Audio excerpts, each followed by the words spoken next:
एक समय की बात है। एक प्रसिद्ध साधु हिमालय की गुफाओं में ध्यानमग्न रहते थे। उनकी साधना और ज्ञान के चर्चे दूर दूर तक फैले थे।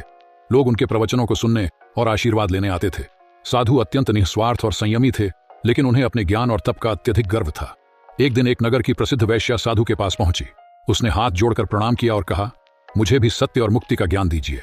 साधु ने क्रोधित होकर कहा, तू जैसे पापी लोगों का मेरे पवित्र आश्रम में आना भी वर्जित है। पहले अपने पाप धो फिर आना।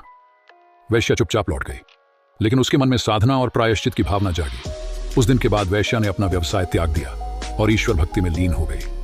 उसने जरूरतमंदों की सेवा की, भूखों को भोजन दिया और रात दिन प्रभु का स्मरण किया। कुछ वर्षों बाद उसकी मृत्यु हो गई और वही दिन साधु के भी प्राण त्यागने का था। परलोक में यमदूत साधु को नरक की ओर और वैश्या को स्वर्ग की ओर ले जा रहे थे। यह देख साधु क्रोधित होकर बोले, मैंने जीवन भर तप किया, फिर भी मुझे नरक क्यों? यमदूत ने उत्तर दिया, तुम्हारे हृदय में घमंड था, जबकि वह स्त्री सच्चे हृदय से पश्चाताप करके ईश्वर भक्ति में लगी रही। उसके कर्म श्रेष्ठ थे और तुम्हारा अहंकार तुम्हें नीचे गिरा गया।